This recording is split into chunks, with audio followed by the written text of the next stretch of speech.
Thank you. Next for Tim, 90 seconds.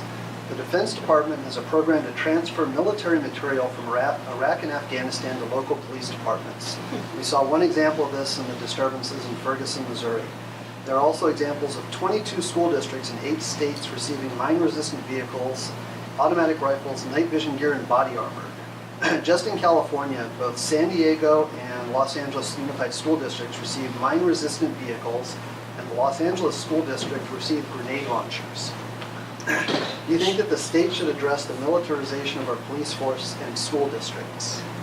Well, it sounds, the examples that you gave sound excessive. However, at the same time, I mean, I don't think it's, where the state needs to, necessarily an area that needs to weigh in on what is accepted, what isn't. I think that's something that can be left up to local agencies. And sometimes, there might be, it sounds like those examples, there probably isn't a need for those types of things. That sounds very excessive. But I think that's something for, I don't want to, as a state official, tell a local agency what they can and cannot accept in terms of donated equipment. So although some of those examples seem excessive, I don't think this is necessarily an area. I know myself, as mayor working with our police services in Alameda County Sheriff's Office, I don't need the state telling me what we need or don't need at the local level. I think that's something that's best left to the local agencies. Catherine. I certainly would always be open to listening fairly to the counter argument and looking at those examples and seeing how they pan out. So often happens is you'll hear a particular story like that or anecdote, and you tend to govern by anecdote, and I don't think that's a good idea. I think we just need to look at is get the facts and hear from our local law enforcement and see what their needs are, but also realize that we aren't the ones who are on the streets dealing with the variety of different issues that they have. We're hoping that they are going to have the judgment to have the resources that they need. So my inclination would not be for the state to just hear those stories and then come on in and try to have a mandate for what they can or cannot have. We do plenty of that already. Thank you. Next for Catherine. Since Citizens United, we have seen huge amounts of dark money where donors are not disclosed entering the campaign finance arena. What is your opinion on campaign funding and whether elected representatives truly represent the voters or only their biggest donors? 90 seconds. I think that's a fair question, particularly for this race. This was one where it was the most expensive assembly race in the primary, and it's looking to be one of the more expensive ones in the general election.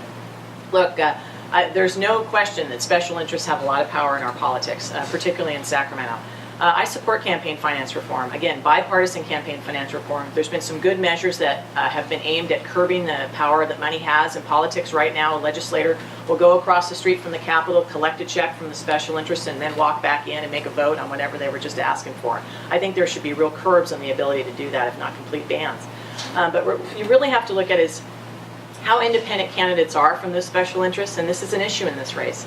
My opponent, for example, has filled out dozens and dozens of these special interest questionnaires that say how you will vote on this, what do you pledge to do here, what are your policies, but he has refused to disclose those to the voters whose support he's asking. And how you conduct yourself in Sacramento is really something you can start seeing from the way you conduct your campaign. I don't play that game. I just believe it's completely something that is not transparent and that the voters deserve to have those answers. I've made no secret promises in writing or in person to anybody in exchange for support. But I do know there are written questions out there that have been answered and they have not been disclosed to the voters. And if you're someone who supports accountability and you don't hide from your own answers, you should make those available and be transparent and show that you're really able to be independent from special interests, ones that have been flooding money into my opponent's campaign, because that's what happens when you fill out the questionnaires and hide them. Yeah, this whole issue about transparency is such a red herring. We've done over a dozen public debates.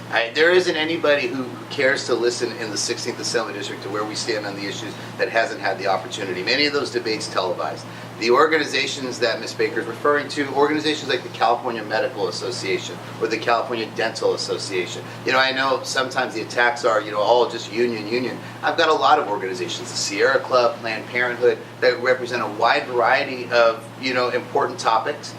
You can see on their website what they're all about, so you can generally conclude if that organization is supporting me that I generally share those values. And that's the same for any candidate. Our debates are all public.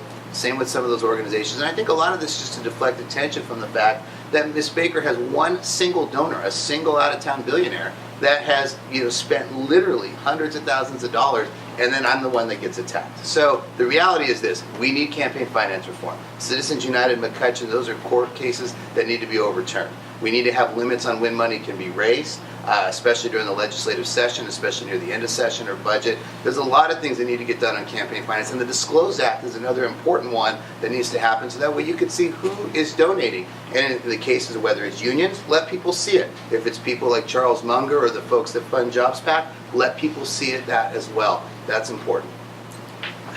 Thank you. Next question for Tim. This will be 60 seconds. Court funding is an issue near and dear to my heart as an attorney. California courts are subject to funding through the legislative decisions. They don't have their own funding mechanisms. Access to courts is critical to addressing public concerns, speedy trials on the criminal side, and resolving civil disputes. The court systems in California have had their funding decrease substantially. We've seen large cuts in access to hours in the court system. How should court funding be addressed to keep the third leg of government in business? Yeah, and I think it does need to get addressed, because there's a lot of hidden costs to the state budget and to society in general when you don't have the courts that are funded, and you have justice delayed, in terms of when hearings can be held, and the costs in terms of, what that means long term for the overall system. So when I talk about cost benefit analysis, part of that cost benefit has to look long term and saying, look, if you don't fund certain important elements like the courts, what are the costs in terms of maybe keeping people behind bars if it's a criminal case, or coming back later and delaying the whole process? Because we talk about time being money, and if it's a civil case, sometimes that involves businesses and disputes. That time, that cost, that uncertainty, that's a layer of cost for businesses. Same with government. If there's trials that should take a lot shorter period of time, take a lot longer, there's a lot bigger costs associated with that long term. So we need to look at this and address it. Well, I have looked at it, and I deal with it almost on a daily basis, because you actually have cases that you can't get to court. You can't resolve disputes, whether it's criminal disputes or otherwise, and it does cost, and our courts are severely underfunded. That's one area where we absolutely have to make that investment. It needs to be an investment, though, that is smarter, and that's one that actually is allowing our court systems to be more on the cutting edge with the electronics and some of the technology that allows them to be more efficient in how they operate. California was one of the last states to be able to file your documents online, instead of having to have paper copies that require many more staff that you have to have in a clerk's office. We need to support our court systems, absolutely, but you got to get more specific than that. You need to be supporting their technology and their advancements so they can operate more efficiency. And we need to have more court positions made available. There's been some cuts on just the number of judicial positions that we have, and you have to have judges to hear these cases and bring a resolution. And that's an area we absolutely need to make an investment, but it needs to be a smarter investment instead of just looking at it and sending more money at the status quo. Thank you. Next question for Catherine. 90 seconds. If elected to the legislature, which panels or House bodies would you want to sit on if given the choice? I think I want to be looking at those ones that reflect the priorities of this community, which we hear from voters and people from throughout the area. Education, both higher education and K through 12, are ones that I would very strongly work to be serving on and be a leader on, and particularly in bipartisan reforms. Many of the reforms that I support and the changes we need to make, there are others on the other side of the aisle who want to make them too. They just need to find more people. So we need reinforcements up there for those changes. So education is one.